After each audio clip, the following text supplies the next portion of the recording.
नमस्कार दोस्तों, गणित विषय की ऑनलाइन कक्षा भावेश मैथ्स पर आप सभी का स्वागत, अभिनंदन। आज की इस क्लास में हम लोग बात करने वाले हैं ठोस आकृतियों का पृष्ठीय क्षेत्रफल एवं आयतन, है ना। इसके पहले भी हम लोगों ने दो क्लासेस इसके बारे में ले चुके हैं हम लोग, ठोस आकृतियों के बारे में। और ठोस आकृतियों में घन, घनाभ, बेलन, शंकु और गोला, अर्धगोला, छिन्नक, इनके बारे में हम लोगों ने डिस्कस किया है। तो चलिए कुछ अच्छे से प्रश्न आज की इस क्लास में और डिस्कस करते हैं। चलिए सर, हमारा प्रश्न है दो शंकु के शीर्ष कोण बराबर है। शीर्ष कोण का मतलब क्या है? वर्टेक्स एंगल दो शंकु के लिए आपस में बराबर है। उनकी ऊंचाइयां h1 और h2 है, हाइट आपके पास में है। आयतनों का अनुपात कितना होगा? ध्यान दीजिए, हमारा प्रश्न दो शंकुओं के बारे में बात कर रहा है। जैसे मान लिया एक शंकु हमारा यह है, ठीक है, और एक शंकु हम लोग इस प्रकार की बात कर रहे हैं। दो शंकु हैं, अलग अलग ऊंचाई के हैं।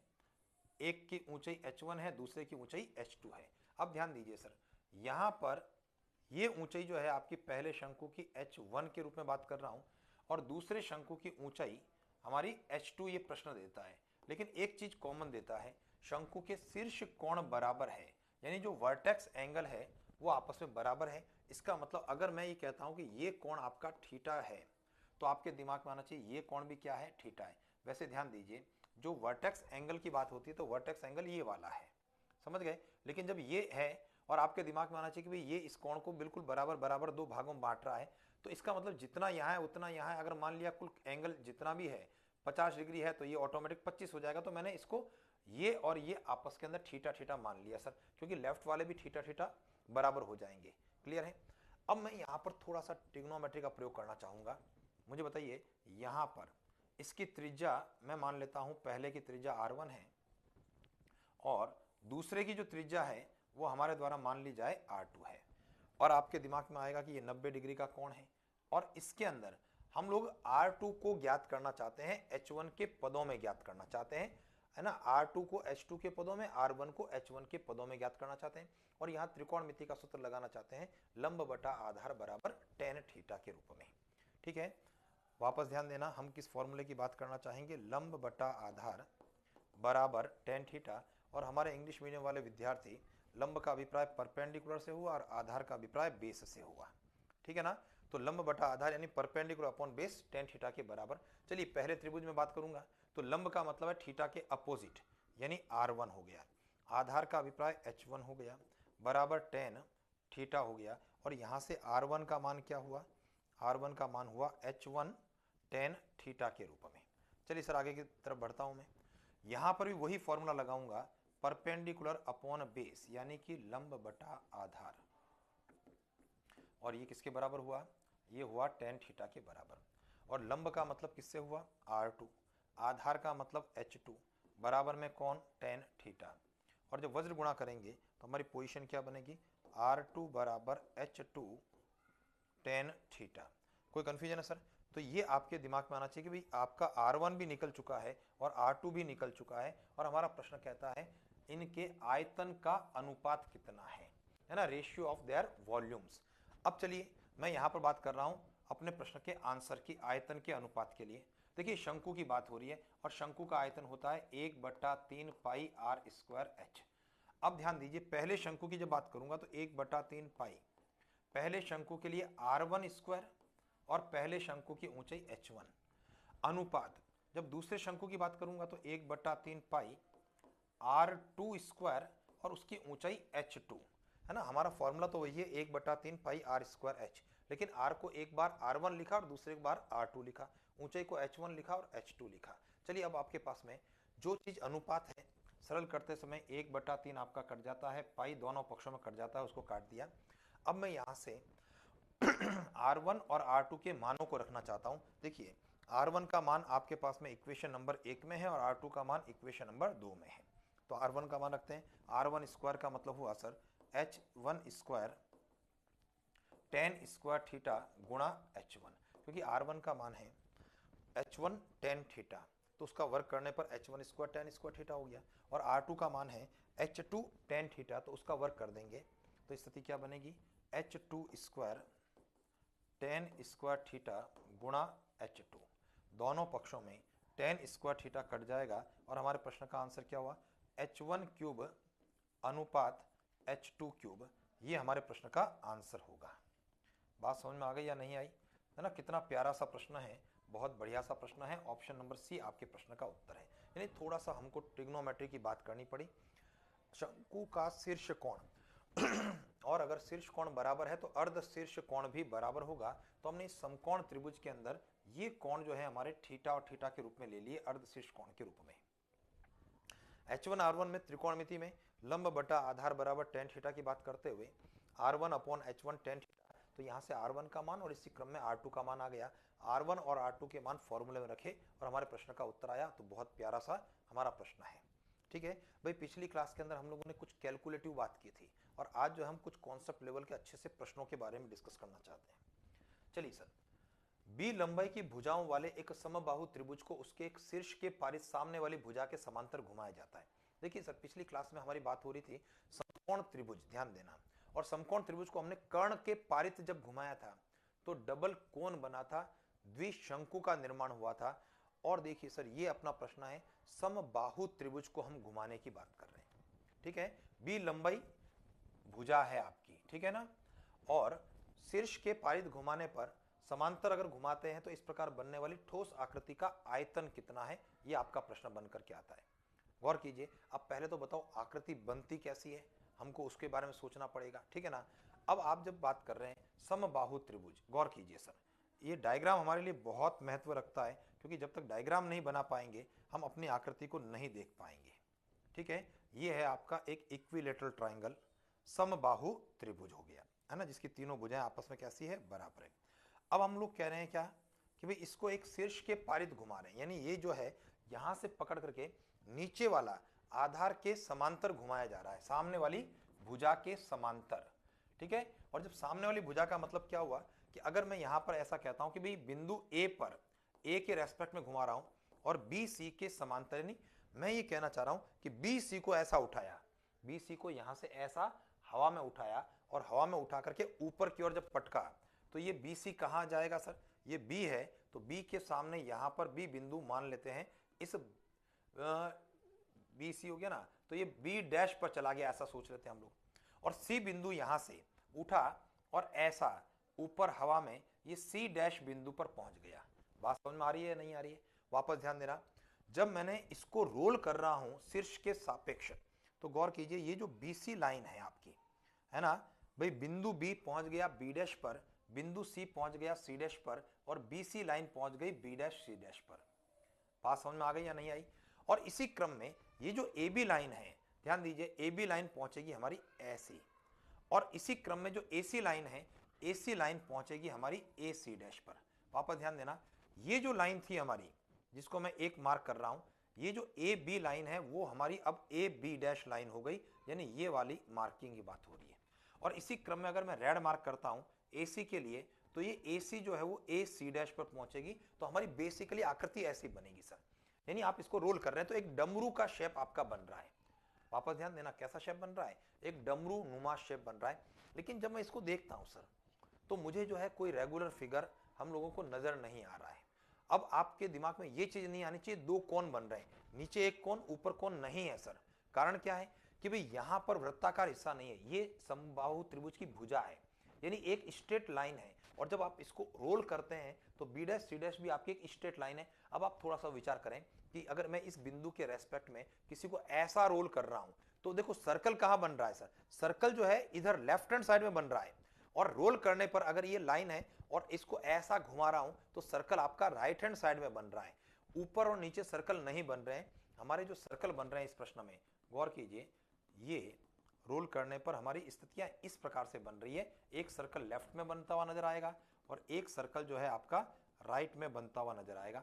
इसका मतलब ध्यान दीजिए, कुल मिलाकर के एक बेलन मुझे नजर आया। देखिए अब ये बेलन खड़ा नहीं है, देखो खड़ा बेलन तो हमारा ये शेप है आपका, अगर मैंने इसको गिरा दिया तो ये बेलन का ये वाला शेप मुझे बनता हुआ नजर आ रहा है। देखिए आप सर, तो इसका मतलब क्या करना चाहिए मुझे, इस बेलन में से, यानी बेसिकली पूरा बेलन है, और बेलन में से ये एक नंबर ये और दूसरा नंबर ये दो शंकु मुझे घटाने पड़ेंगे। ये प्रश्न की सबसे महत्वपूर्ण स्थिति है ना, बहुत तगड़ा सवाल है। मैं ये फिर कह रहा हूं कि भाई आपको पोजीशन समझ में आनी चाहिए, समबाहु त्रिभुज के अनुदिश आप इसको रोल कर रहे हैं, ठीक है ना। जब रोल कर रहे हैं तो दिमाग में आए कि ये यहां पर राइट हैंड साइड में आपको इधर से देखने वाले के लिए सर्कल नजर आएगा, देखो ऐसा है ना बिंदु के अंदर, और जो इधर से लेफ्ट में देख रहा है उसको भी आपका एक सर्कल नजर आएगा, ऊपर नीचे सर्कल नहीं है, यानी बेलन ये आड़ा है।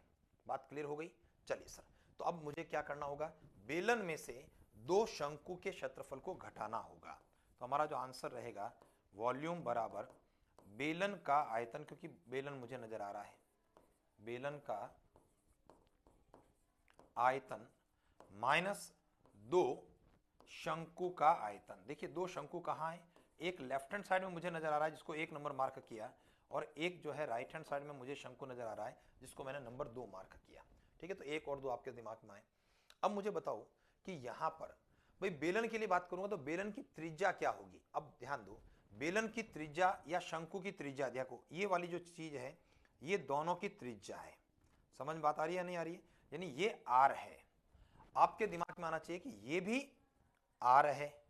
ठीक है, ये गौर करना, और ये जो आर है ये बेसिकली इस समबाहु त्रिभुज के लिए ऊंचाई है। ठीक है ना, तो आर जो है वह किसके बराबर हो रहा है सर, समबाहु त्रिभुज की ऊंचाई के बराबर हो रहा है। और अगर मान लेते हैं हम लोग यहां पर समबाहु त्रिभुज की भुजा को मानता हूं मैं, ठीक है, अगर मैं ये कहता हूं कि हमारा जो समबाहु त्रिभुज है, मैं यहीं पर लिख लेता हूं, समबाहु त्रिभुज की भुजा को अगर मैं ए संकेत से व्यक्त करता हूं तो समबाहु त्रिभुज की ऊंचाई क्या हो जाएगी सर, √3/2a। ये समबाहु त्रिभुज की ऊंचाई का फॉर्मूला होगा जो आपकी जानकारी में होना चाहिए। तो r का मान तो √3/2a लिखा जाएगा। खास बात यहां ध्यान देना, वापस से गौर करना, मैंने यहां पर डायग्राम में बहुत स्पष्ट रूप से आपको इंडिकेट किया है कि भाई आपको जब इधर से वृत्ताकार भाग नजर आ रहा है ना, ऊपर घूमते समय राइट वाले को देखने पर, तो त्रिज्या जो है आपकी ये वाली रहेगी, और ये त्रिज्या बेसिकली हमारे इस समबाहु त्रिभुज की क्या रहने वाली है, ऊंचाई रहने वाली है, जिसका फॉर्मूला √3/2a के बराबर रहेगा। ठीक है सर। अब चलिए अब क्या बचता है सर, ऊंचाई की बात होती है। ठीक है ना, अब ऊंचाई का मतलब क्या हुआ कि अगर मैं शंकु को देखता हूं तो बताइए सर, शंकु के अंदर तो ऊंचाई ये वाली है, शंकु की ऊंचाई h है, और ये किसके बराबर है सर, आपके दिमाग में फटाफट जल्दी से जोड़ लगाओ कि ये जो है, अगर मान लिया भुजा BC ये पूरी की पूरी अगर a है, ध्यान दीजिए, तो इसका मतलब ये वाली भुजा कितनी है, a/2 है, और अगर ये a/2 है तो h क्या होगा, a/2 के बराबर होगा। तो शंकु की ऊंचाई जो रहेगी वो a/2 है। ठीक है सर, कहां लिखे, नीचे लिख देते हैं। तो शंकु की ऊंचाई ये रहेगी सर a/2। वापस से इसको ध्यान देना, मैं दोबारा से शर्ट चेंज करके बात कर रहा हूं आपसे। ऊंचाई का मतलब शंकु की ऊंचाई a से लेकर के यहां तक की दूरी से है सर, सीधी सी बात है ना। और ये जो दूरी रहेगी, ये दूरी यानी इस समबाहु त्रिभुज की भुजा BC की आधी है। BC की पूरी लंबाई अगर a है तो यह हिस्सा a/2 के बराबर होगा, ये दिमाग में आए। और जब बेलन की ऊंचाई की बात करूंगा तो बेलन की ऊंचाई पूरी है सर, है ना। बेलन कहां से है, बेलन की ऊंचाई ये पूरी की पूरी जो कि समबाहु त्रिभुज की भुजा है। ठीक है, तो शंकु की ऊंचाई a/2 हो गई, और यहां से मैं लिख देता हूं बेलन की ऊंचाई या बेलन की लंबाई। तो बेलन की ऊंचाई आपकी यहां पर a हो गई, जो कि समबाहु त्रिभुज की भुजा है, समबाहु त्रिभुज की भुजाएं। तो मैं समझता हूं ये डायग्राम जो है अब आपने अच्छे से इसको समझ लिया होगा, क्योंकि बहुत थोड़ा सा टेक्निकल चीज है। आपको पहली बात तो डायग्राम समझ में आना चाहिए, किस प्रकार का शेप बन रहा है वो आपको समझ में आना चाहिए। ठीक है ना। तो चलिए, तो बेलन के आयतन के फॉर्मूले की अगर मैं बात करता हूं तो बताइए बेलन का आयतन का फॉर्मूला क्या रहेगा। फॉर्मूला तो आपके दिमाग में आना चाहिए, बेलन का आयतन है πr²h। इसमें r और h के मान क्या होंगे अभी रखते हैं, और शंकु के लिए आपका फॉर्मूला रहेगा 1/3 πr²h। चलिए इनको मानों को रख लेते हैं। तो पाई का पाई रहेगा सर, या पाई को हम लोग चलो पाई की फॉर्म में उत्तर देंगे, पाई को पाई रख देते हैं। ठीक है ना। आर का अच्छा एक गड़बड़ और कर दी सर हम लोगों ने। क्या गड़बड़ कर दी कि भाई हमारा जो प्रश्न है बी लंबाई देता है सर, देखो, और मैंने क्या कर दिया, यहां पर मैंने ए लंबाई ले लिया सर। ठीक है, तो अब मैं क्या करूंगा कि इस प्रश्न में इतने सारे हम लोगों ने ए लिख दिए हैं, तो इससे बेटर ये रहेगा सर कि मैं यहां पर इस स्थान पर जो बी लंबाई है उसको मैं हटा देता हूं सर, और उसको हटा करके इसी स्थान पर मैं a लंबाई कर लेता हूं, ताकि क्या बहुत ज़्यादा मुझे करेक्शंस करने की आवश्यकता नहीं पड़ेगी। ठीक है सर। तो यहां जो बात हो रही है हमारी, ये मैंने b को a में कन्वर्ट कर दिया सर। ठीक है ना। तो चलो अब आगे की तरफ बढ़ता हूं मैं। ध्यान, अगर b लंबाई होती तो जहां जहां a है वो सारे क्या हो जाएंगे सर, b हो जाएंगे। ठीक है ना। तो पाई को पाई रखा। अब r का मान क्या है सर, चाहे बेलन है चाहे शंकु है, r का मान √3/2 a है। तो ये पोजीशन रही हमारी √3/2 का a का होल स्क्वायर। और h बेलन के लिए h क्या है, बेलन के लिए h ऊंचाई a के बराबर है, उसको मुझे लिखना चाहिए।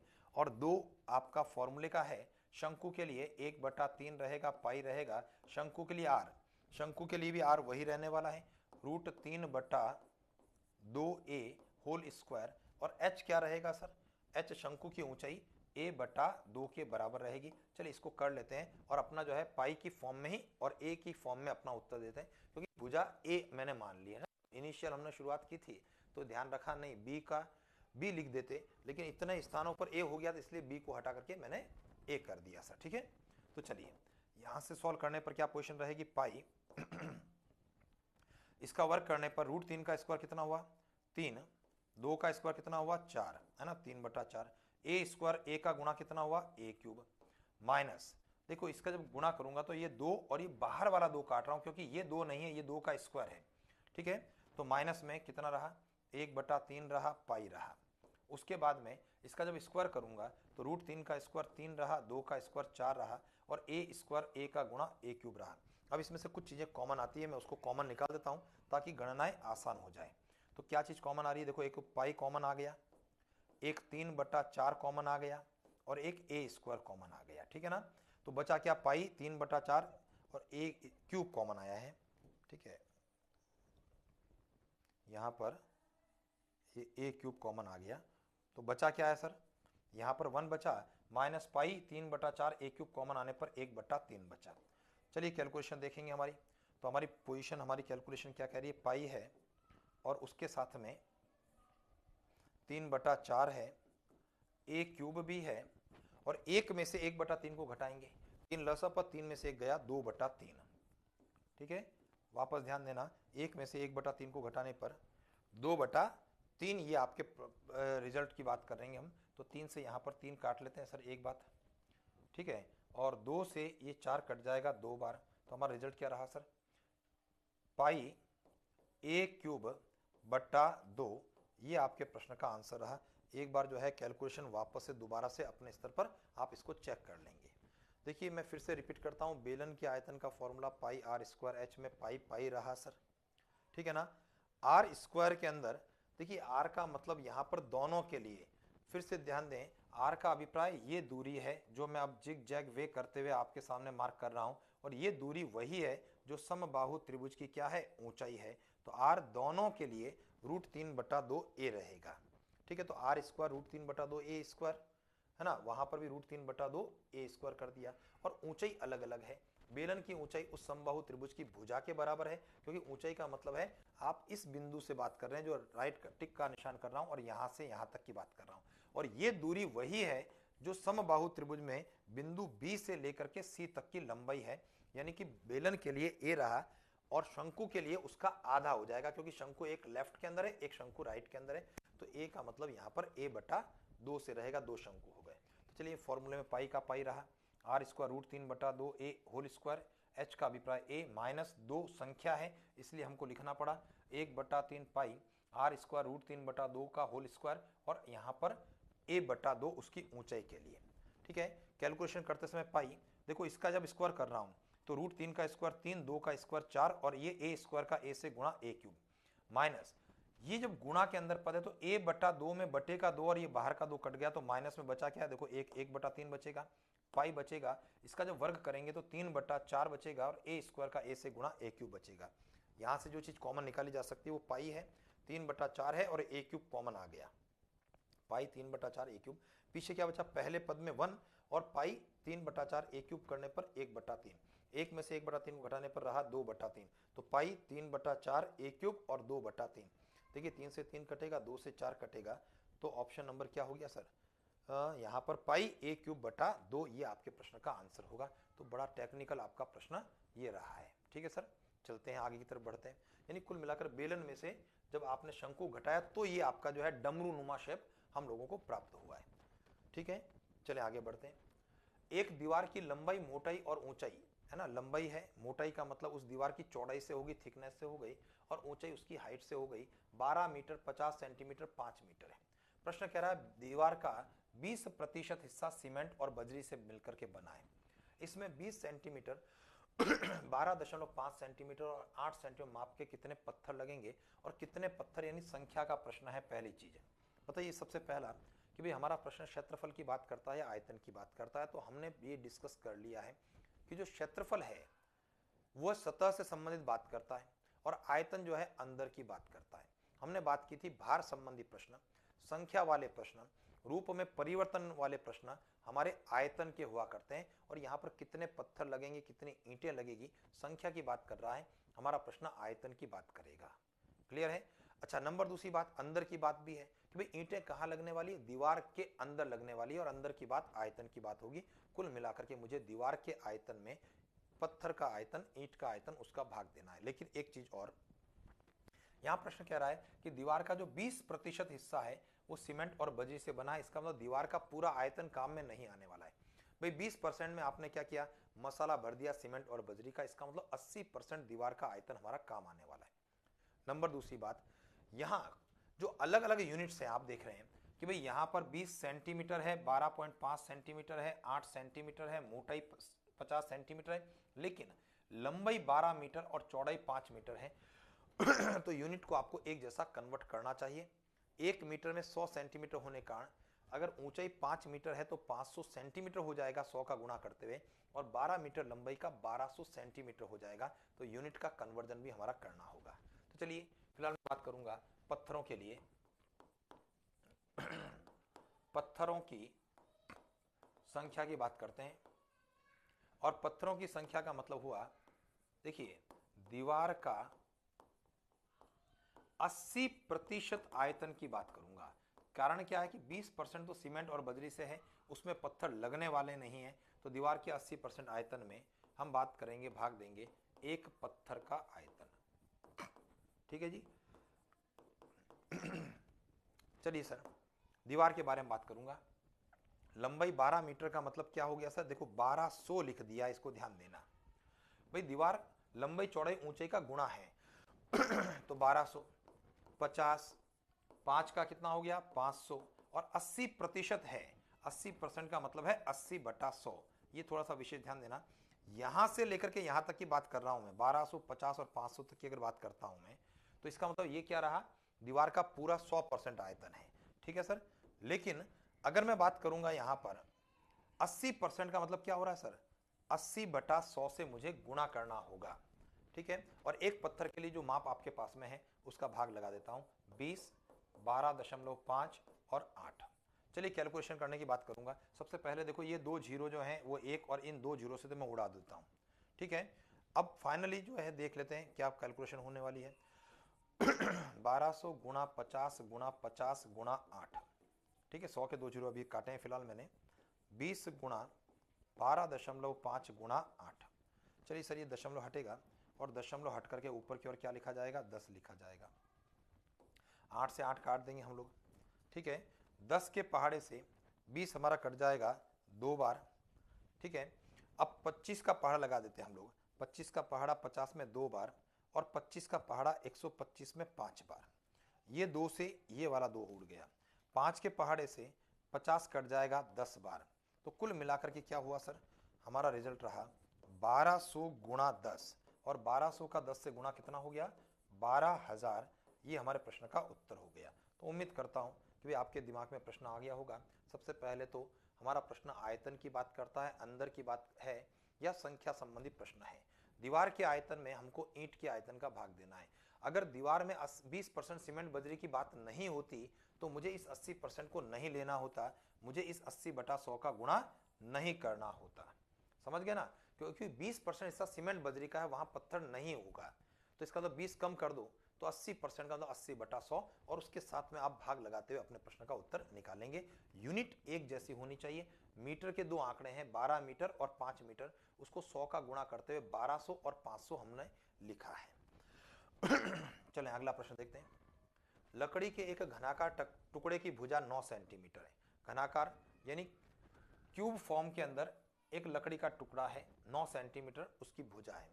3 सेंटीमीटर भुजा वाले छोटे घनाकार टुकड़ों में काटा जाता है। भाई 9 सेंटीमीटर भुजा का घन था और आपने उसको कटिंग कर दिया, 3-3 सेंटीमीटर वाले छोटे छोटे घन बना दिए। प्रश्न कह रहा है इस प्रकार बनने वाले सभी छोटे घन, देखो सभी यानी अब ये संख्या आपको निर्धारित करनी पड़ेगी कि सभी छोटे घन का मतलब है कितने छोटे घन बनेंगे, वो संख्या की बात करना है। तो सभी छोटे घनों का संपूर्ण पृष्ठीय क्षेत्रफल जो टोटल सरफेस एरिया होगा और मूल घन जो आपका 9 सेंटीमीटर वाला था उसके संपूर्ण पृष्ठीय क्षेत्रफल से अनुपात कितना होगा।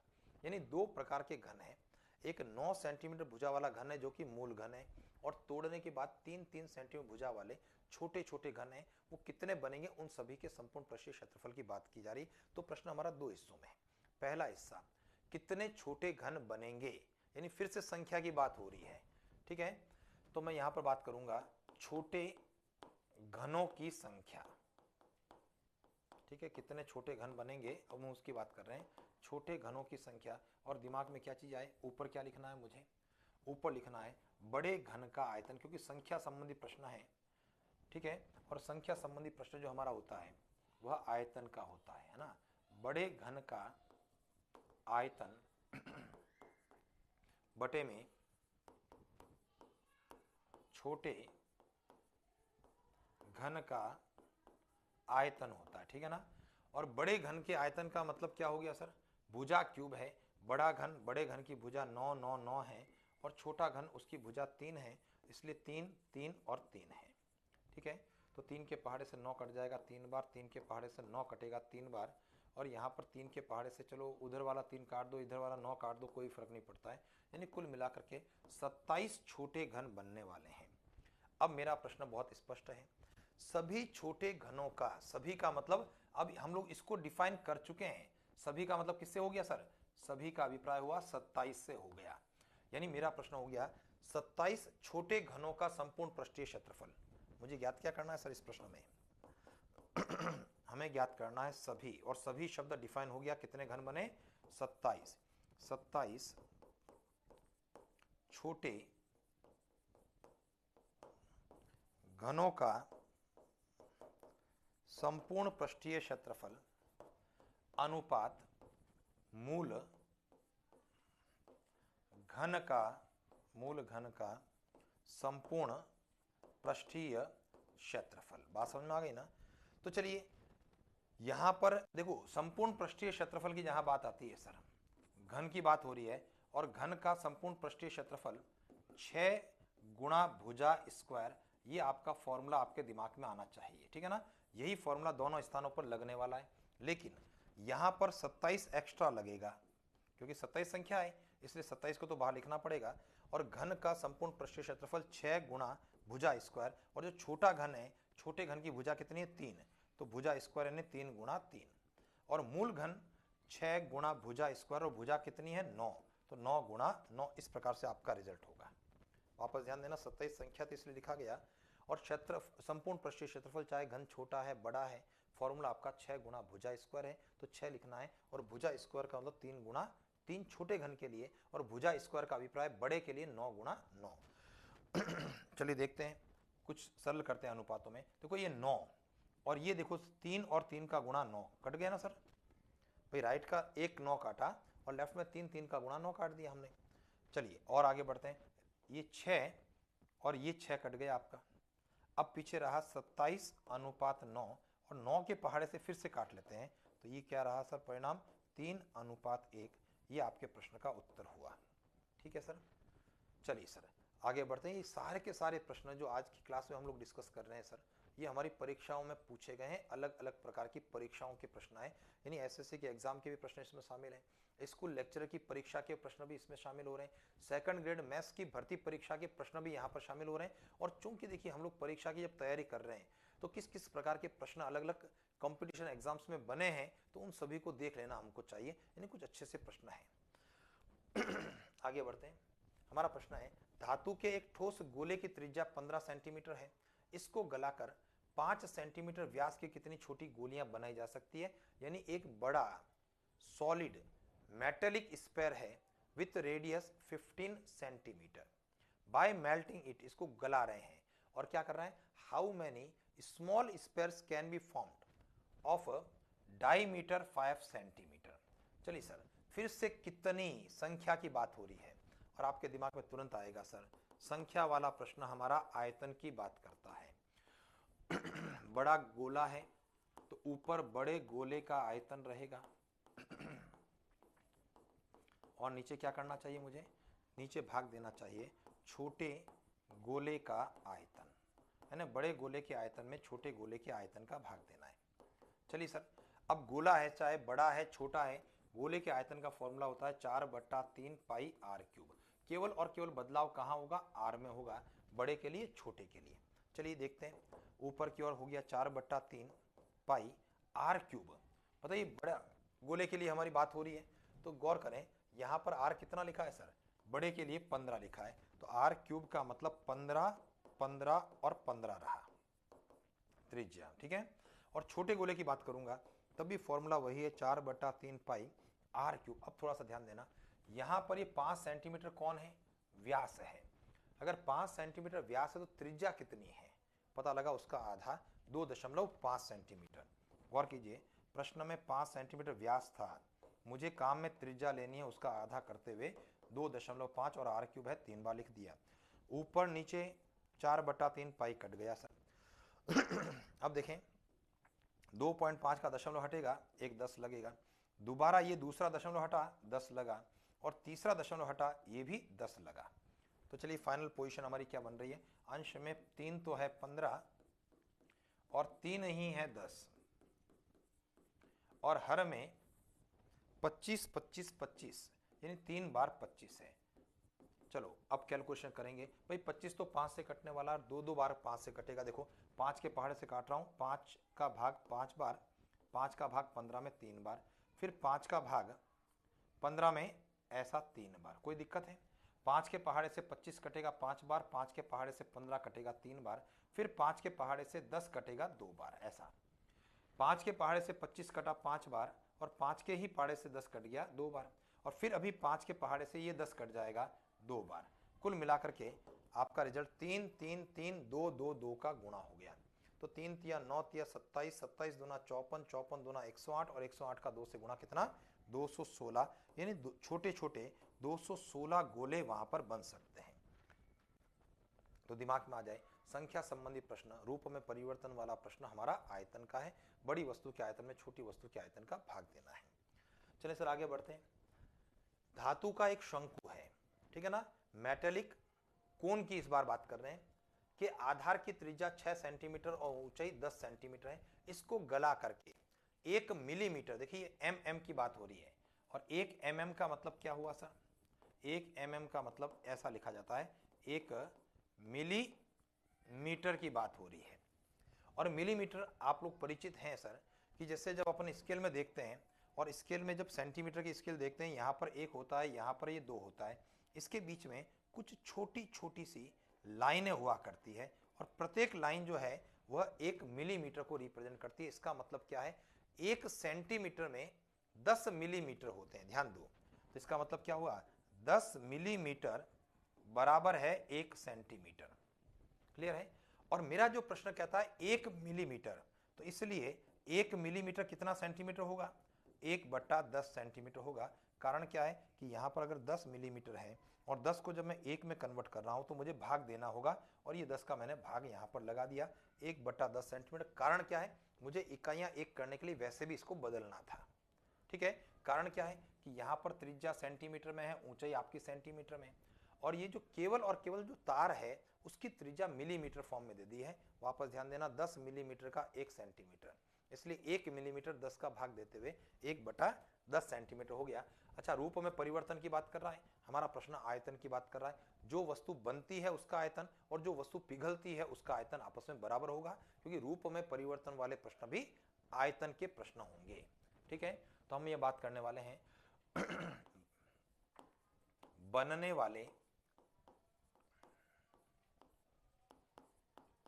बनने वाले तार का आयतन बराबर पिघलने वाले बनने वाले तार का आयतन बराबर पिघलने वाले शंकु का आयतन। ठीक है ना। और जब बनने वाले तार के और पिघलने वाले शंकु के आयतन की हम बात करेंगे तो देखिए जो तार हमारा बन रहा है तो तार यानी कि बेलन का रूप है, और आपके दिमाग में फॉर्मूला क्या लगना चाहिए, हमारा फॉर्मूला लगना चाहिए बेलन के लिए पाई आर स्क्वायर एच का, और पिघलने वाला शंकु है और उसका फॉर्मूला क्या लगना चाहिए 1/3 पाई आर स्क्वायर एच के। अब शंकु के लिए और बेलन के लिए मान लगाने की बात करूंगा।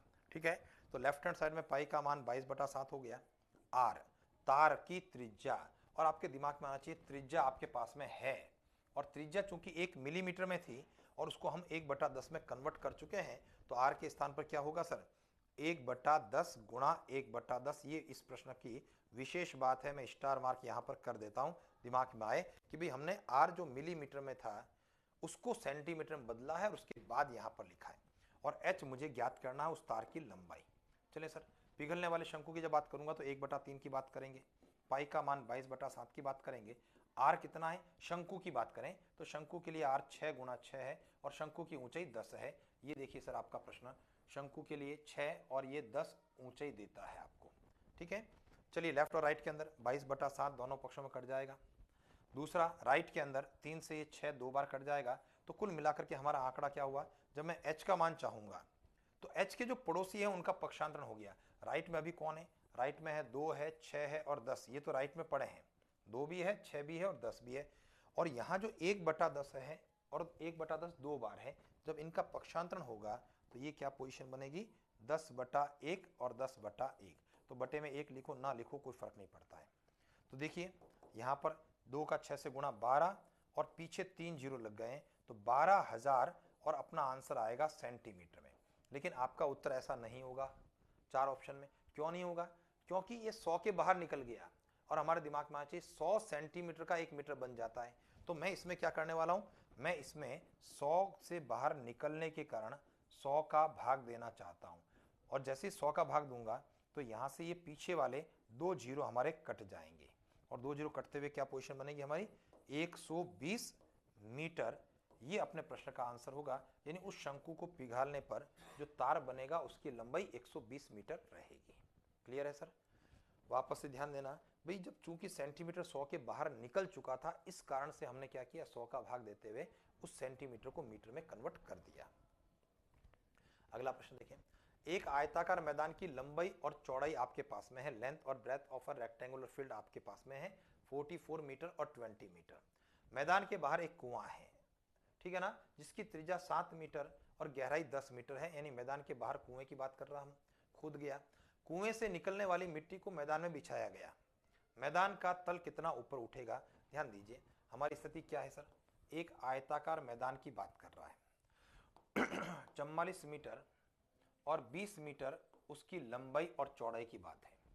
हमने क्या कहा, एक मैदान के बाहर, देखिए बाहर की बात कर रहा है, तो मैदान के बाहर किसी स्थान के ऊपर एक कुआं ऐसा खोद दिया गया हमारे द्वारा। कुएं की त्रिज्या जो है आधार की, यानी ये 7 मीटर है, कुएं की गहराई कितनी है 10 मीटर है, और यहां से खोदने के बाद इधर से जो मिट्टी निकली वो हमने क्या की, इधर से निकलने वाली मिट्टी को ऐसा हमने इस मैदान के अंदर बिछा दिया। बात समझ में आ गई या नहीं आई सर। और जब ये मिट्टी आपकी मैदान में बिछ गई है सर, तो आपका मैदान का तल बढ़ने वाला है। अब मुझे बताओ, देखिए अब सबसे पहली चीज यहां पर भी आपका प्रश्न न तो क्षेत्रफल शब्द की बात करता है न आयतन शब्द की बात करता है, तो पहले दिमाग में आए हमारा प्रश्न क्षेत्रफल का है या आयतन का है। कैसे दिमाग में आएगा, अंदर की बात है, मिट्टी कहां से निकल रही है, कुएं के अंदर से निकल रही है, मिट्टी कहां बिछ रही है, मैदान के अंदर बिछ रही है, और अंदर की बात है, इसका मतलब हमारा प्रश्न आयतन की बात करता है। आयतन में संबंध है, देखिए जो मिट्टी कुएं से निकली उस मिट्टी का आयतन और जो मैदान में मिट्टी बिछी उस मिट्टी का आयतन आपस में कैसा है, बराबर है, कि जो मिट्टी यहां से निकली उसी को तो बिछाया आपने, तो आयतन संबंधी प्रश्न। तो मैं यहां से बात करूंगा मैदान में बिछाई, मैदान में बिछाई मिट्टी का आयतन, ठीक है, बराबर कुएं से निकाली मिट्टी का आयतन या निकली मिट्टी का आयतन, कुएं से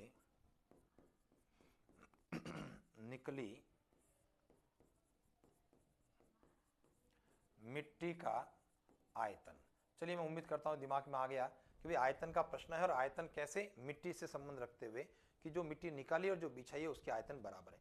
अब मुझे तो मैदान में जब मिट्टी बिछाएंगे तो यहाँ पर घनाभ बनेगा और उसका आयतन लंबाई चौड़ाई और ऊंचाई का गुणा होगा, और जो कुआं बेलनाकार है और उसका आयतन क्या होगा, पाई आर स्क्वायर एच होगा। तो मैं इन फॉर्मूलों की बात यहाँ पर करना चाहता हूँ। तो चलिए मैदान के लिए लंबाई कितनी है, 44 है, चौड़ाई कितनी है, 20 है, और ऊंचाई मुझे ज्ञात करनी है, मिट्टी से मैदान का तल कितना ऊपर उठा। और यहाँ पर राइट हैंड साइड में पाई का मान कितना है, 22/7 है, आर कितना है, 7 है, आर स्क्वायर होने के कारण 2 बार 7 लिखना, और एच कितना है, 10 बार। चलिए राइट के अंदर एक 7 से 7 तो कट जाता है। अब मुझे एच का मान चाहिए सर, तो एच के लिए क्या करना है, एच के जो पड़ोसी है उनका पक्षांतर करते हुए भाग देना। तो पोजीशन हमारी क्या बन रही है, 22 गुणा 7 गुणा 10 बटे में 44 गुणा 20। चलो इसको काट लेते हैं, 22 का पहाड़ा सीधा सीधा 44 में 2 बार और 10 का पहाड़ा 20 में 2 बार, तो कुल मिलाकर के अंश में बचा 7, हर में आ गया 4, 7/4, और 7/4 का मतलब 1 सही 3/4 मीटर। ये आपके प्रश्न का उत्तर हो गया। और अगर इसको दशमलव बदलना चाहें तो 1.75 मीटर मिट्टी का तल ऊपर उठेगा। तो उम्मीद करता हूं समझ में आ गया।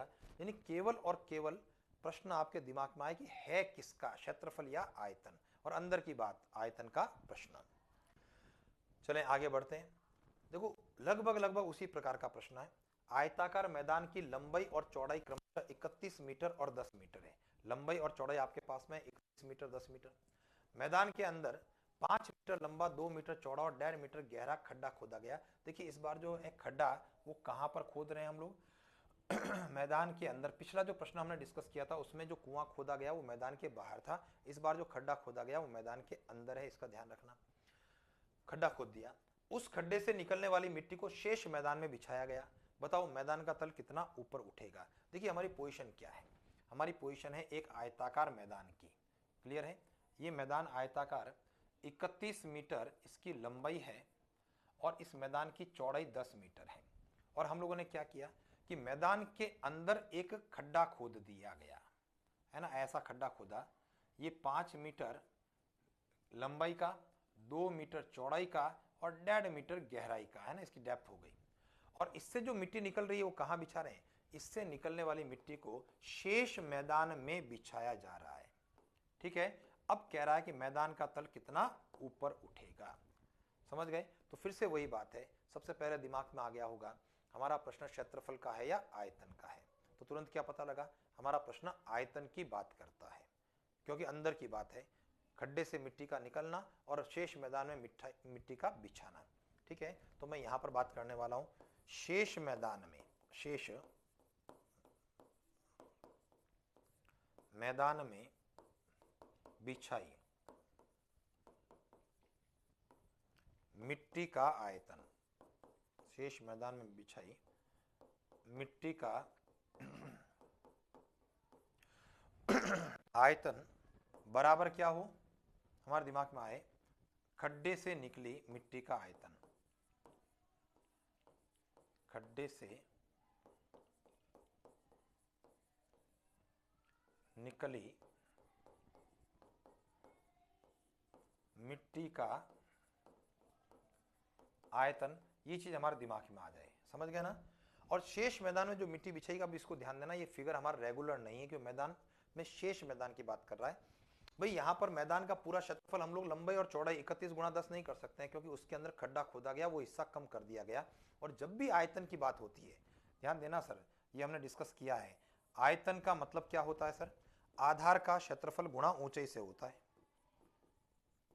आधार का क्षेत्रफल गुणा ऊंचाई, ये हमने बात की है सर, बेलन को पढ़ा तब भी बात की है, ठीक है, घन घनाभ को पढ़ा तब भी उसमें किया है। और खड्डे से जो मिट्टी निकल रही है वो लंबाई चौड़ाई और ऊंचाई का गुणा है। अब ध्यान दीजिए सर, इस प्रश्न के अंदर विशेष बात क्या है, आधार का क्षेत्रफल का मतलब है आधार पूरा मैदान नहीं है। आधार के क्षेत्रफल का मतलब पूरा मैदान 31 गुणा 10 का है। देखिए ये वाला 31, गौर कीजिए, है ना, ये हिस्सा कितना है 31 और ये हिस्सा कितना है 10, तो ये तो पूरा मैदान हो गया। लेकिन इसमें से मुझे घटाना क्या है, मुझे ये हिस्सा आपका जो टॉप नजर आ रहा है आपको, है ना, 5 गुणा 2 का ये हिस्सा घटेगा, तब जाकर के ये क्षेत्रफल बन करके आएगा। यानी बड़े आयत के क्षेत्रफल में से अंदर का छोटा आयत जो आपको दिख रहा है, क्योंकि जब ऊपर से देखोगे तो उसके अंदर मैदान में खड्डा नजर आएगा ऊपर एक, है ना, तो एक बड़ा आयत आपको नजर आ रहा है मैदान का, और एक अंदर से जो खड्डा नजर आ रहा है उसका टॉप एक आयत के रूप में नजर आ रहा है।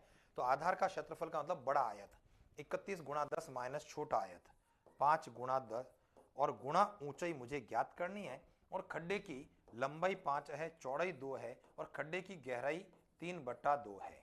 ठीक है, तो अब मैं इसको हल कर लेता हूं। 31 का 10 से गुणा 310, और 310 में से जब 10 चला गया तो कितना हो गया 300, h बराबर 5 का 3 से गुणा 15, और यहां से जब h के मान की बात करेंगे तो 15/300। गौर कीजिए, 15 का पहाड़ा लगा देता हूं, 15 दूना 30 और 0, यानी ये कितना हुआ 1/20 मीटर हुआ सर। और चूंकि अभी ये छोटा है, 1 से भी कम हो गया, तो अब इस मीटर को क्या करना है, आपको सेंटीमीटर में कन्वर्ट करना चाहिए। 1/20 को आपको 100 से गुणा करना चाहिए, और जब 20 से 100 काटेंगे तो अपना उत्तर क्या हो गया सर 5 सेंटीमीटर। ये आपके प्रश्न का उत्तर हो गया। तो मैं उम्मीद करता हूं कि आपके दिमाग में प्रश्न आ गया होगा। पिछले प्रश्न में और इस प्रश्न में पर्याप्त अंतर है। पिछले में जो खड्डा है या कुआं है वो मैदान के बाहर था, इसलिए जो क्षेत्रफल की बात की थी तो लंबाई चौड़ाई पूरी की पूरी मैदान की लंबाई और चौड़ाई के रूप में हमारी 44-20 काम आ गई थी। ठीक है सर, लेकिन इस बार हुआ क्या, खड्डा चूंकि मैदान के अंदर था तो पूरा ये हिस्सा 31 गुणा ये 10 आपका काम नहीं आने वाला है। तो आपके दिमाग में क्या आएगा, 31 गुणा 10 ये पूरा मैदान है, और उसमें से ये जो खड्डा है 5 गुणा 2 का, ये खड्डा आप इसको कम करने वाले हैं। समझ गया ना, तो 31 गुणा 10 माइनस 5 गुणा 2, 300h बराबर 15 इस प्रकार से, और h का मान जो है 1/20 करते हुए 5 सेंटीमीटर। तो उम्मीद करता हूं दिमाग में आपके ये चीज आ गई होगी। बहुत प्यारा सा ये भी प्रश्न था। और ध्यान रखें, आयतन जब भी बात हो, अगर आपको पता लगे कि भाई ये घन है, घनाभ है, बेलन है, शंकु है, इनके तो फॉर्मूला हमको याद है, लेकिन इसके अलावा कहीं आयतन की बात आती है तो आप देख लें आधार का क्षेत्रफल गुणा ऊंचाई। अच्छा, इसके मैं एक चीज और मैं अंडरलाइन करता हूं, देखिए इन्वर्टेड कॉमा और अंडरलाइन के साथ बात कर रहा हूं कि आधार का क्षेत्रफल गुणा ऊंचाई आयतन के लिए होगा। कब होगा, जब नीचे का बेस और ऊपर का टॉप एक जैसा होगा। यानी आधार और उसकी छत अगर एक जैसी है तो आधार का क्षेत्रफल गुणा ऊंचाई होगी। लेकिन अगर कोई ऐसी आकृति है जिसमें ऊपर बिंदु नुमा शीर्ष है, जैसे शंकु है, तो उस स्थिति में 1/3 का गुणा आपको करना होता है। तो 1/3 गुणा आधार गुणा ऊंचाई होता है। तो फिलहाल जो भी अपने पास में स्थिति बन रही है उसमें बेस और टॉप समान है, इसलिए आयतन आधार का क्षेत्रफल गुणा ऊंचाई रहेगा। आगे बढ़ते हैं। एक बेलनाकार पात्र है सर, ठीक है ना, सिलेंड्रिकल पॉट की बात कर रहा है। आधार की त्रिज्या 6 सेंटीमीटर है, पानी से आंशिक भरा है ना, पार्शियली फिल्ड विथ वाटर की बात कर रहा है। इसमें 6 सेंटीमीटर व्यास का एक ठोस गोला डुबोया जाता है ना, गोले को डुबाने की बात कर रहा है। यदि गोला पानी में पूर्णतया डूब जाता है तो बताओ बेलन में पानी का तल कितना ऊपर उठेगा। गौर कीजिए, हमारा प्रश्न क्या कहना चाह रहा है, हमारा प्रश्न इस प्रकार की बात कर रहा है, ये एक बेलनाकार पात्र है, ठीक है ना, आधार की त्रिज्या कितनी है 6। देखिए यहां पर इस प्रकार की स्थिति है सर, ये आधार की त्रिज्या हमारी 6 सेंटीमीटर है, ठीक है, ऐसा। अभी कह रहा है पानी से आंशिक भरा है, तो हम लोग ऐसा मान लेते हैं सर कि पानी से वो इस ए लेवल तक भरा है। समझ गए ना, यहां तक वो पानी से ऐसा भरा है, अभी ऐसी स्थिति वर्तमान स्थिति, ठीक है ना। यहां पर ये कुछ पानी की बात हम लोग कर लेते हैं कि ये पानी है और पानी से ए लेवल तक वो पात्र भरा हुआ है। अब आपका प्रश्न क्या कहना चाह रहा है, हमारा प्रश्न कहना चाह रहा है कि इसमें 6 सेंटीमीटर व्यास का एक गोला डुबोया जाता है, यानी एक गोला इसमें डुबो दिया, ऐसा, ये मैंने गोला डुबो दिया। अब देखो सब गोला डूबेगा तो पानी का तल ऊपर उठेगा, और मैं कह रहा हूं कि पानी का तल कहां तक उठ गया, बी बिंदु तक उठ गया। तो ये पानी का तल कितना ऊपर उठेगा, मैं उसकी बात करना चाह रहा हूं, ठीक है, एच को ज्ञात करने की बात कर रहा हूं।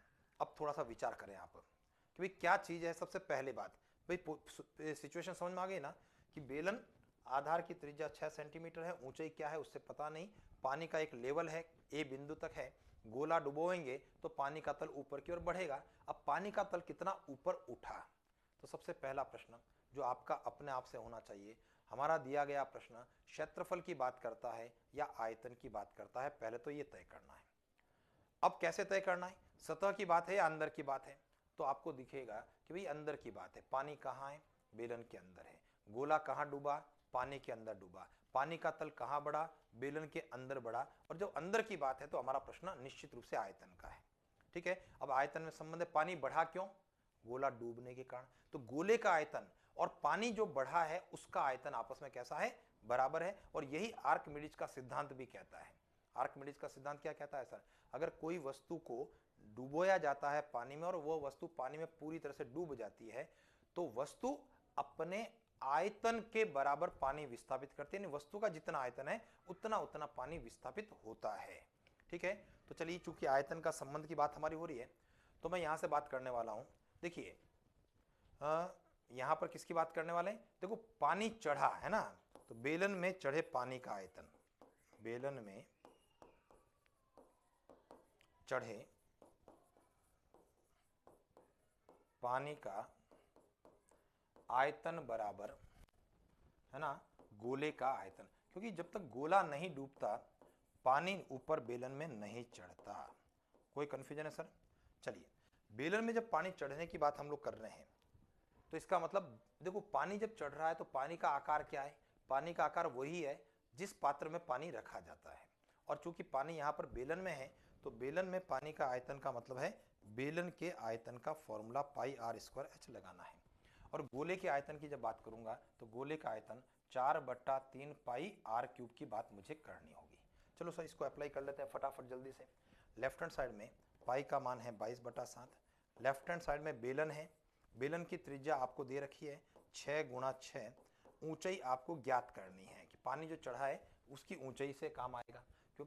ठीक है, गोले का आयतन 4/3 है, पाई का मान 22/7 है।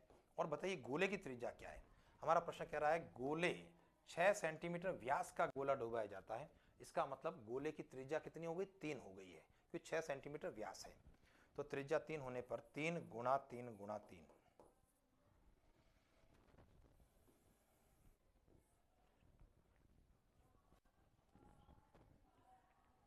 चलिए सर, तो 22/7 दोनों पक्षों में कट गया, राइट के अंदर 3 से 3 भी आपका कट गया, ठीक है ना। अब मुझे h का मान चाहिए, पक्षांतर करते हुए अपना उत्तर देते हैं। h के लिए 4 × 3 × 3, ठीक है, 6 और 6 का भाग चला गया h के लिए। चलो इसको गणना कर लेते हैं, 3 के पहाड़े से 6 कट जाएगा सर 2 बार, 3 के पहाड़े से 6 कटेगा 2 बार, 2 से 4 कटेगा 2 बार, और 2 से 2 कटेगा 1 बार। तो आपका उत्तर क्या हुआ सर, h बराबर 1 सेंटीमीटर। तो बहुत प्यारा सा प्रश्न है, आपके दिमाग में आना चाहिए भाई पानी क्यों चढ़ रहा है, बेलन के डूबने के कारण। पानी का आयतन जो चढ़ता है और डूबने वाले गोले का आयतन आपस में बराबर है, तो अपने प्रश्न का उत्तर h 1 सेंटीमीटर हो गया। चलिए आगे बढ़ते हैं। एक घनाकार बक्से में एक गेंद बिना हिले डुले पूरी तरह से फिट बैठती है। घनाकार बक्सा है ना, क्यूब की बात कर रहा है, और उसमें एक बॉल जो है बिना हिले डुले है ना, विदाउट मूवमेंट, अगर वो पूरी तरह से फिट बैठ जाती है तो गेंद और बक्से के आयतन का अनुपात कितना होगा। देखिए हमारी पोजीशन क्या है, मान लेते हैं इस प्रकार का एक घनाकार बॉक्स हमारे पास में है, तो उसमें एक गेंद बिना हिले डुले कब बैठेगी, जब गेंद इस प्रकार से उसकी चारों सतहों को टच कर लेगी। समझ गए। अब इसमें जो टेक्निकल चीज है हमारी वो क्या है, हमारी टेक्निकल चीज ये है कि अगर इस घन की भुजा ए मानी जाती है, ये ए क्या है सर, घन की भुजा है, तो इस स्थिति में इस गेंद की त्रिज्या क्या होगी, तो दिमाग में आए गेंद की त्रिज्या a/2 होगी, ठीक है ना। ये आपकी हो रही है गेंद की त्रिज्या, क्योंकि जो a भुजा है वह गेंद के लिए व्यास है और उसका आधा करते हुए a/2 उस गेंद की त्रिज्या रहेगी। तो मैं उम्मीद करता हूं दिमाग में चीज आ गई होगी, ठीक है ना।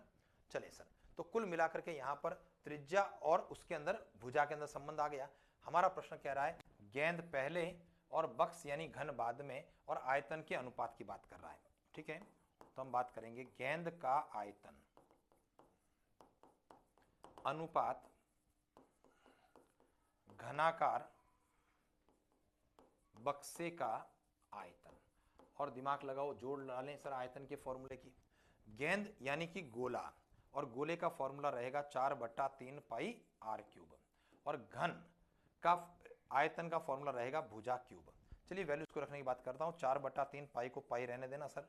r का मतलब गेंद के लिए देखिए r का मतलब a/2 से हो गया, r क्यूब यानी a/2 का क्यूब, और a का मतलब a ही है क्योंकि जो घन है उसकी भुजा हमारे द्वारा a मानी गई। चलिए थोड़ी सी कैलकुलेशन करेंगे हम लोग। तो ये पोजीशन है हमारी 4/3 है, पाई है, इसको लिखूंगा a क्यूब बटा 8। a का क्यूब a क्यूब और 2 का क्यूब 8, अनुपात में रहा a क्यूब। चलिए सर a क्यूब से a क्यूब आपका कट जाएगा एक बार, ठीक है। 4 से 8 कट जाएगा 2 बार। हमारी पोजीशन बनती है π/6 अनुपात 1, π/6 अनुपात 1, और वज्र गुणा करने पर, सिंप्लीफाई करने पर π/6 का 1 से गुणा 6। भाई मोटे तौर पर 99% केसेस में आपका यही उत्तर हुआ करता है, π/6। लेकिन अगर आगे सॉल्व करवाए तो आगे सॉल्व कर लेना है। बाकी 99% जब आप इस प्रश्न को देखेंगे 4 ऑप्शन के रूप में तो आपका उत्तर π/6 रहेगा। और आगे अगर सॉल्व करना है तो फिर पाई का मान मुझे रखना है। पाई का मान क्या होगा? 22/7 अनुपात 6/1, और इसको 2 के पहाड़े से काट लेता हूं 3 बार, और 2 के पहाड़े से काट लेता हूं 11 बार। ठीक है सर। चलिए ये 6 अनुपात है, 6/1 है। चलो क्रॉस मल्टीप्लीकेशन करने पर 11 का 1 से गुणा 11, और 7 का 21 से गुणा, 7 का 3 से गुणा 21, ये आपका आंसर। अगर नंबरिकल फॉर्म में चाहे, पाई के रूप में नहीं चाहे, तो पाई को 22/7 रखते हुए, देखिए अंश में 6 और 22, 2 के पहाड़े से 3 11 बार कटेगा, 11 का 1 से गुणा 11 और 7 का 3 से गुणा 21, ये आपके प्रश्न का उत्तर रहेगा। चलते हैं सर आगे बढ़ते हैं। हमारा अगला प्रश्न, एक शंकु, बहुत मोस्ट इंपॉर्टेंट क्वेश्चन है ना, कई बार आपको परीक्षाओं में ये प्रश्न दिखा होगा, ठीक है, और लगभग यही, मतलब इसमें कोई चेंजेस नहीं होने की गुंजाइश है। एक शंकु है, अर्धगोला है और बेलन है, आधार समान है। देखिए 3 आकृतियां हैं। शंकु की बात कर रहा है, कोन, अर्धगोला हेमीस्फेयर, और बेलन सिलेंडर। और प्रश्न ने कहा आधार समान है। मुझे बताइए शंकु का आधार कैसा है? वृत्ताकार। बेलन का आधार कैसा है? वृत्ताकार। और अर्धगोले का आधार कैसा है? वृत्ताकार। तो आधार समान होने का मतलब है तीनों का वृत्ताकार हिस्सा समान है, और वृत्ताकार हिस्सा समान होने का मतलब तीनों की त्रिज्याएं समान है। आगे कहता है इनकी ऊंचाइयां भी समान है। देखो इसको टेक्निकल चीज समझने का प्रयास करना, तीनों की ऊंचाइयां समान होने की भी बात कर रहा है। चलिए मैं यहां से बात करूंगा। देखिए सबसे पहले जो क्रम है उस क्रम को आपको ध्यान रखना है सर। एक शंकु हो गया, एक अर्धगोला हो गया, और एक बेलन हो गया। शंकु, अर्धगोला और बेलन। ध्यान दीजिए शंकु का मतलब मैं इस प्रकार के रूप की बात कर लेता हूं आपके साथ में, ये ऐसा शंकु रहा। अर्धगोला तो लगभग इसी प्रकार की स्थिति की बात हमको करनी चाहिए, अर्धगोला। और बेलन का मतलब भी ये इस प्रकार का रूप है ना। सबके जो शेप है मैंने उसको मार्क कर दिया। अब आपका प्रश्न क्या कह रहा है? हमारा प्रश्न कह रहा है कि तीनों का आधार समान है। तो तीनों का आधार समान होने का मतलब है अगर इसका आधार शंकु के लिए r माना जाता है त्रिज्या, तो इस अर्धगोले के लिए भी क्या माना जाएगा? r माना जाएगा। और बेलन के लिए भी क्या माना जाएगा? r। तीनों का आधार समान, तीनों का वृत्ताकार हिस्सा समान, और तीनों के वृत्ताकार हिस्से उस स्थिति में समान जब तीनों की त्रिज्याएं समान। तो तीनों की त्रिज्याएं r r r मानी जाएगी। प्रश्न कहा तीनों की ऊंचाइयां भी समान है। अगर मैं बेलन की ऊंचाई कहता हूं h है, तो मैं ये कहूंगा शंकु की ऊंचाई भी h है। और मैं ये कहूंगा अर्धगोले की ऊंचाई, सर अर्धगोले की ऊंचाई तो h कैसे हो सकती है? भाई अर्धगोला यानी केंद्र से परिधि का बिंदु ही तो हुआ। अगर मैं इस केंद्र से इस परिधि के बिंदु की बात करूं, या केंद्र से सामने वाले बिंदु की बात करूं, तब भी तो वही बात है। तो इसका मतलब अर्धगोले की ऊंचाई तो r है, उसमें आप h नहीं कर सकते हो, ये बात तय हो गई है ना, क्योंकि केंद्र और परिधि के बिंदुओं की दूरियां समान रहेगी। लेकिन प्रश्न फिर भी कहता है कि ऊंचाई समान है। अगर ऊंचाई समान है इसका मतलब क्या हुआ कि भाई ये तो नहीं बदलेगा, लेकिन h r होगा और ये h भी r होगा, तभी इनकी ऊंचाई समान हो सकती है। तो कहने का मतलब जो फॉर्मूला है उसमें r को तो r रखना है और h को भी r ही रखना है, तभी उनकी ऊंचाई कैसी होगी? समान होगी। तो चलिए सर शंकु के लिए फॉर्मूले की बात करता हूं। फॉर्मूले लिख रहा हूं 1/3 पाई r स्क्वायर h, ठीक है ना। यहां पर अर्धगोले के लिए 2/3 पाई आर क्यूब, और बेलन की बात कर रहा हूं तो पाई आर स्क्वायर एच। ठीक है, ये तीनों चीजें जो है ये आपके फॉर्मूले हैं। अब इसके अंदर वैल्यूज को रखने की बात करते हैं, तो 1/3 पाई को पाई रहने दें, आर स्क्वायर, और ये एच को भी हम लोग क्या कर दें, आर ही लिखेंगे। 2/3 ये पाई आर क्यूब है, और अनुपात में पाई है, आर स्क्वायर है, और एच का मतलब भी आर है। अब मुझे होता है सब जगह पाई है, तो मैं इधर भी पाई पाई और ये पाई काट लेता हूं। सभी स्थानों पर आर क्यूब भी है, ध्यान दीजिए, आर स्क्वायर और आर का गुणा, आर स्क्वायर आर का गुणा क्या है सर, आर क्यूब है, ये भी आर क्यूब है, और आर स्क्वायर आर का गुणा आर क्यूब है। तो ये जो चीज हुई ये आर क्यूब, ये भी आर क्यूब, और ये आर क्यूब कट गया, तो कुल मिलाकर के क्या रिजल्ट है आपका, 1/3 अनुपात 2/3 अनुपात 1। और मुझे इसको सिंपलेस्ट फॉर्म में कन्वर्ट करना है, और सिंपलेस्ट फॉर्म में कन्वर्ट करने के लिए हम क्या करना चाहेंगे, 3 से गुणा जो हर है, और जैसे 3 से गुणा करेंगे तो 1 2, क्योंकि यहाँ 3 कट जाएगा, 3 से गुणा करने पर ये 3 कट जाएगा, और 3 से गुणा करने पर 3 हो जाएगा, और हमारे प्रश्न का आंसर क्या हो गया सर, 1/2/3। ये आपके प्रश्न का आंसर हो जाएगा। तो मैं उम्मीद करता हूं कि ये चीज आपको समझ में आई होगी, है ना। दोबारा से जरूर देखना, बहुत प्यारा सा प्रश्न है, और कई बार परीक्षाओं के अंदर ये इसी फॉर्मेट के अंदर आपको प्रश्न पूछा गया है। इसमें टेक्निकल चीज केवल ये थी भाई, त्रिज्याएं समान है ये तो पता लग जाता है आधार समान होने पर, लेकिन ऊंचाइयां भी समान है, तो अर्धगोले की ऊंचाई तो फिक्स है, आर रहेगी। इसका मतलब अगर ऊंचाई समान बननी है तो बेलन और शंकु की ऊंचाई भी आर रहनी है, यानी एच को भी आर के रूप में आपको लिखना होगा। चलिए आगे बढ़ते हैं।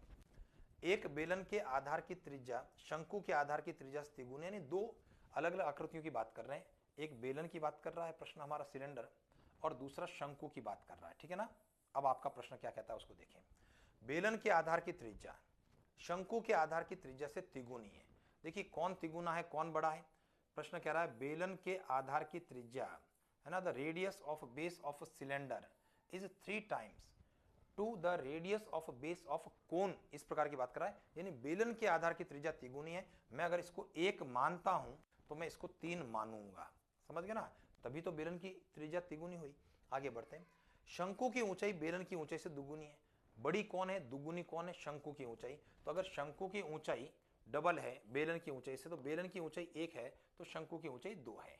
देखिए जो आपका प्रश्न कहता है तिगुनी का मतलब 1 और 3 से है, दुगुनी का मतलब है 1 और 2 से है। तो देखो जो बड़ा है वो तिगुनी में 3 माना जाए, जो छोटा है वो 1 मानना है, और दुगुनी में जो छोटा है अगर 1 मानते हैं तो बड़ा वाला को 2 मानना है। त्रिज्या के रूप में बेलन बड़ा है, त्रिज्या बेलन की 3 है और शंकु की 1 है। ऊंचाई के रूप में शंकु बड़ा है, शंकु की ऊंचाई 2 है और बेलन की ऊंचाई 1 है। अब अपना प्रश्न कह रहा है आयतन का अनुपात कितना है। तो चलिए हमारा जो है ज्ञात करना है आयतन के अनुपात की बात करेंगे, है ना। बताओ बेलन का आयतन, फॉर्मूला हमारा पाई आर स्क्वायर एच रहेगा, अनुपात शंकु का आयतन 1/3 पाई आर स्क्वायर एच। देखिए ये तो है हमारे बेसिक रिजल्ट्स, लेकिन अब इसमें आर और एच के मान डालने हैं मुझे।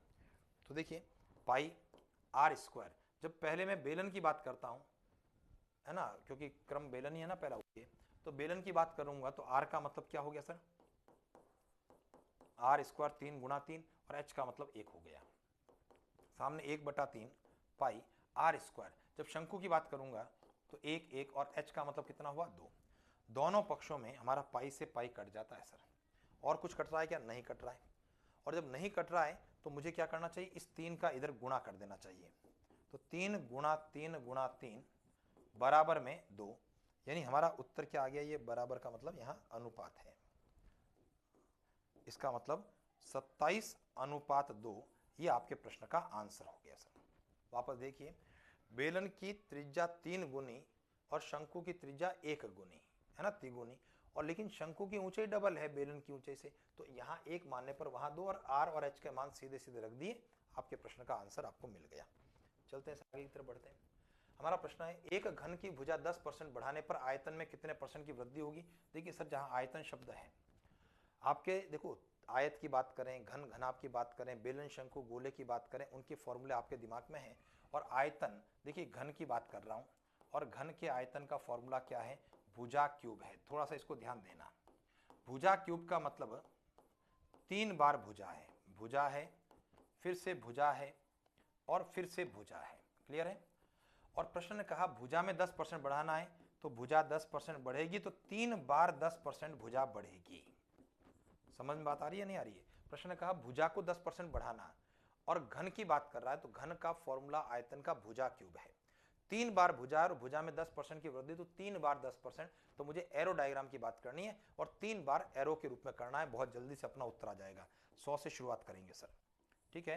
पहले 10% बढ़ाने की बात करूंगा, तो बताइए 100 का 10% कैलकुलेट करके मैं लिख रहा हूं। 100 का 10% कितना बनता है? 10। तो 100 में 10 बढ़ाने पर कितना हो गया? 110।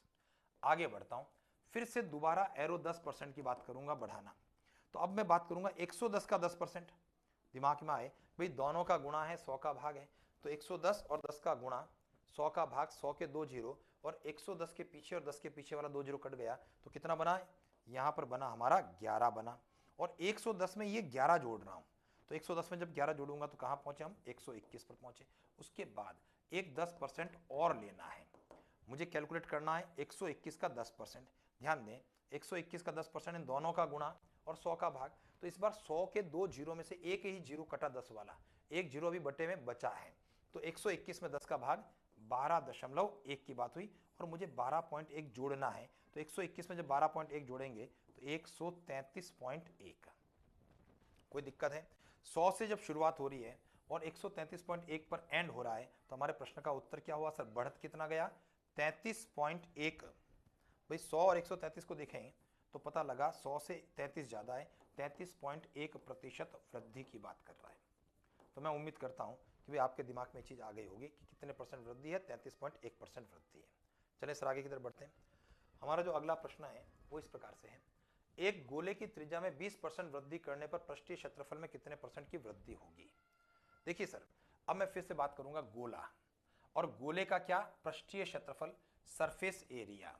तो ध्यान देना, गोला है और उसका पृष्ठीय क्षेत्रफल है सरफेस एरिया। फॉर्मूला होता है 4 पाई आर स्क्वायर। ये जो नंबरिकल वैल्यू है 4 पाई, इसका कोई रोल नहीं है सर। आर स्क्वायर है, इसका मतलब 2 बार आर है, तो इसका मतलब एरो केवल 2 बनने वाले हैं। और आर में कितनी वृद्धि हो रही है? 20% वृद्धि हो रही है। तो मुझे 2 एरो बनाने हैं और 2 बार 20% को लेना है। 100 से शुरुआत करते हुए देखिए किस प्रकार से 100 से शुरुआत करेंगे। पहले 20% जोड़ना, चूंकि 100 पर गणना है, 20 परिणाम है, 120 हो गया। तो पहले में तो बहुत ज़्यादा नहीं सोचना होता है, लेकिन दोबारा सोचना है मुझे। 120 का 20% कैलकुलेट करें, 120 और 20 का गुणा बटे में 100, 100 के 2 जीरो और दिखने वाले ये 2 जीरो, 120 के पीछे और 20 के पीछे वाला कट गया। 12 का 2 से गुणा कितना हुआ? 24। और मैं जब 120 में 24 जोड़ूंगा तो कितना बन रहा है? 144। ठीक है ना? जब आप 100 को देखते हैं और 144 को देखते हैं तो हमारे प्रश्न का उत्तर क्या हो गया सर?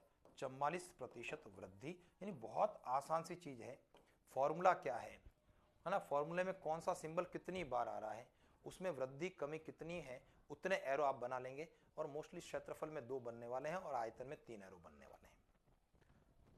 अगला जो प्रश्न है देखें, एक शंकु के आधार की त्रिज्या 10% बढ़ाने पर, त्रिज्या 10% बढ़ाई, ऊंचाई 20% घटाने पर, यानी रेडियस इंक्रीज बाय 10% और हाइट डिक्रीज बाय 20% की बात कर रहा है। और शंकु की बात कर रहा है, आयतन की बात कर रहा है, कितने परसेंट वृद्धि या कमी होगी। तो चलिए फिर से बात करूंगा। इस बार मैं बात करूंगा, शंकु शब्द दिया है आपको। शंकु के आयतन का फॉर्मूला क्या है? 1/3 पाई आर स्क्वायर एच है।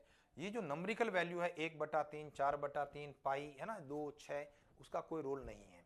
हमारा रोल किसका है? आर स्क्वायर एच का रोल है। आर स्क्वायर एच का मतलब है आर, 2 बार तो आर है आर स्क्वायर, और 1 बार है एच। तो ये रोल है सर आपके आर स्क्वायर एच के माध्यम से, आर आर और एच। अब चलिए आर की बात करता हूं। तो त्रिज्या में 10% बढ़ाने की बात कर रहा हूं, तो आर जितने बार है उतने बार 10% बढ़ाना है। और ऊंचाई को 20% घटाने की बात कर रहा हूं, तो एच का मतलब माइनस का 20% रहा। चलिए सर, जब मैं यहां से बढ़ता हूं तो 100, पहले 10% बढ़ाना है, हम लोग पहुंच गए सर 110 पर सीधा जोड़ते हुए। आगे 10% और बढ़ाने की बात कर रहा हूं, तो 110 का 10% ये गणना करूंगा, दोनों का गुणा, 100 का भाग, 2 जीरो कट गए और बच गया 11। ठीक है, 11 का 100 गुणा, इनको जोड़ने पर हम पहुंच गए 121 पर। अब आगे बढ़ते हैं। अब तीसरा जो प्रतिशत है वो 20% कमी की बात कर रहा है।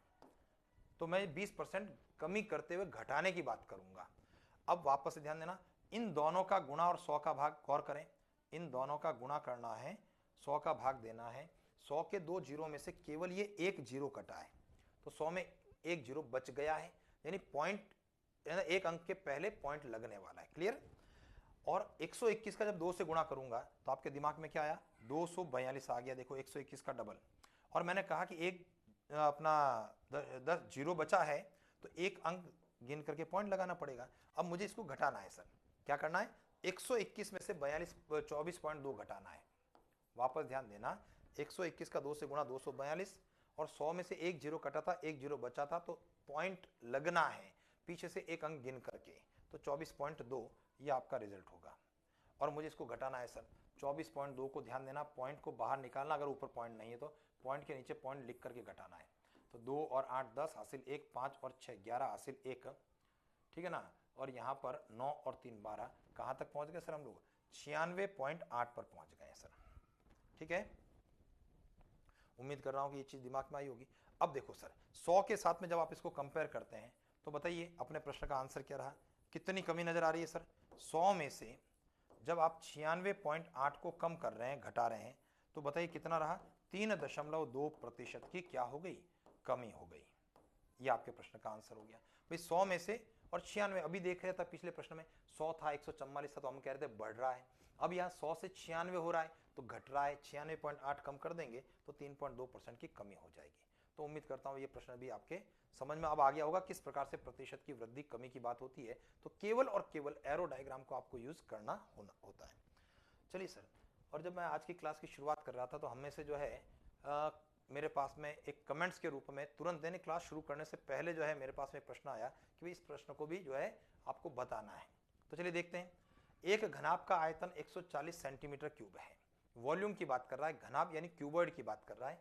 आयतन आपके पास में, इनकी किन्हीं दो सतहों का क्षेत्रफल 28 और 20 है। घनाभ के सभी किनारों की लंबाई का योग कितना है? अब देखिए सर, यहां पर मुझे बताइए आयतन का फॉर्मूला क्या होता है? आयतन का फॉर्मूला LBH होता है, लंबाई चौड़ाई और ऊंचाई का गुणा। ये आपको 140 दे दिया। देखिए घनाभ की बात है, घनाभ का आयतन, लंबाई चौड़ाई और ऊंचाई का गुणा, जो कि 140 आपको देता है। अब सवाल ने क्या कहा? किन्हीं दो सतहों का क्षेत्रफल, कोई भी दो सतह ले लेते हैं आप, उनका क्षेत्रफल एक 28 है और दूसरे का 20 है। तो मैं क्या कर सकता हूं सर? ध्यान देना, कोई भी दो लेना, और जब क्षेत्रफल है तो लंबाई चौड़ाई, चौड़ाई ऊंचाई, ऊंचाई लंबाई, यही तो हो गया। तो मैं यहां से कहता हूं कि भी कोई भी दो सतह में पहला लंबाई और चौड़ाई का गुणा 28 मान लेता हूं, ये इक्वेशन नंबर 2 है। और दूसरी सतह के रूप में चौड़ाई ऊंचाई का गुणा मैं यहां से 20 मान लेता हूं, इक्वेशन नंबर 3 के रूप में। कोई दिक्कत है? कोई भी दो सतह में लंबाई चौड़ाई एक सतह, उनका गुणा, चौड़ाई और ऊंचाई का गुणा दूसरी सतह, और ऊंचाई और लंबाई का गुणा तीसरी सतह। बात समझ में आ रही है ना? तो तीन सतह में से कोई भी दो सतह आपके द्वारा ली जा सकती है। अब देखो इससे क्या हुआ? लंबाई चौड़ाई ऊंचाई के मान आपके निकल गए सर। देखो इक्वेशन नंबर 1 में जब मैं इक्वेशन नंबर 2 का भाग देता हूं, अब आपके दिमाग में आएगा कि 1 में लंबाई चौड़ाई ऊंचाई का गुणा है और 2 में लंबाई और चौड़ाई का गुणा है ना ऐसा? तो जब मैं लंबाई चौड़ाई का गुणा करता हूं, भाग देता हूं, तो एल बी कट गया सर, देखो आप। और जब एल बी कट गया तो एच बच गया। 140 में 28 का भाग देने पर 5 हो गया, तो ऊंचाई 5 हो गई। क्लियर है? 1 में 2 का भाग देना, लंबाई चौड़ाई कट गई, h बराबर 140 में 28 का भाग 5 हो गया। ठीक इसी क्रम के अंदर इक्वेशन नंबर 1 में मैं फिर से भाग दूंगा इक्वेशन नंबर 3 का, ध्यान दें। तो इक्वेशन नंबर 3 में है चौड़ाई ऊंचाई, और जब मैं चौड़ाई ऊंचाई का भाग लगा दूंगा तो b और h कट गया, तो क्या बच गया? l बच गया। और 140 में जब 20 का भाग चला जाएगा तो ये आपका 7 हो जाएगा, तो लंबाई 7 हो गई। अब मैं यहां से इक्वेशन नंबर 1 की बात करता हूं, जो बचा हुआ मान मेरे पास में आ जाएगा। इक्वेशन नंबर 1 कहता है LBH बराबर 140।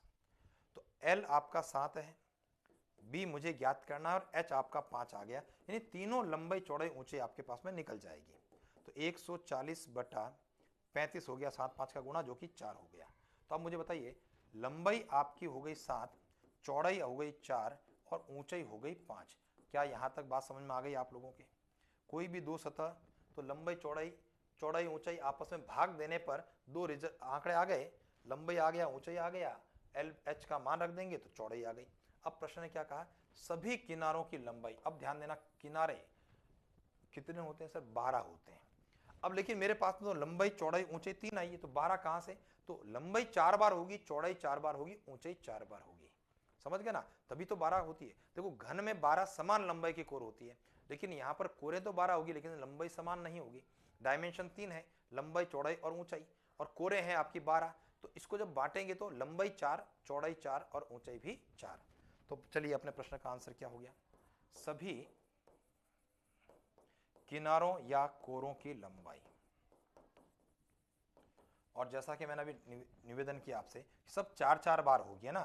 तो 4 लंबाई प्लस चौड़ाई प्लस ऊंचाई, तो 4 लंबाई का मतलब 7 है, 4 है, 5 है। हल करने पर 7 गुणा 7 4 11 और 5 16। 1 मिनट सर, कुछ गड़बड़ हो गई है, मुझे ऐसा लग रहा है। 7 और 4, हाँ सही है ना सर? तो ये 7 क्यों लिखा सर? 4 आएगा ना ये बाहर, वापस ध्यान दीजिए। 4 7 4 और 5, तो ये 4 का 4 रहेगा, और इधर 7 और 4 11 और 5 16, और 16 का जब 11 से गुणा करेंगे, बताइए क्या परिणाम रहेगा सर? 16 और 11 16 और 4 का गुणा 64 सेंटीमीटर। और आपके प्रश्न का उत्तर क्या हो जाएगा? ऑप्शन नंबर सी आपके प्रश्न का उत्तर हो जाएगा। तो चलिए सर, उम्मीद करता हूं कि आज की क्लास के अंदर कुछ मजेदार प्रश्न भी रहे, कुछ अच्छे प्रश्न, कुछ परीक्षाओं में पूछे गए प्रश्न, और निश्चित रूप से आपको समझ में आए होंगे। एक बार जरूर, है ना, अपने हाथ से भी कॉपी और पेन पर लिखते हुए, पेन के द्वारा, है ना, कॉपी पर मार्क करते हुए उसको दोबारा से आप इसको रिवीजन करेंगे, ऐसी मैं उम्मीद करता हूं। चलिए आज के लिए आप सभी का बहुत बहुत धन्यवाद। Thank you sir.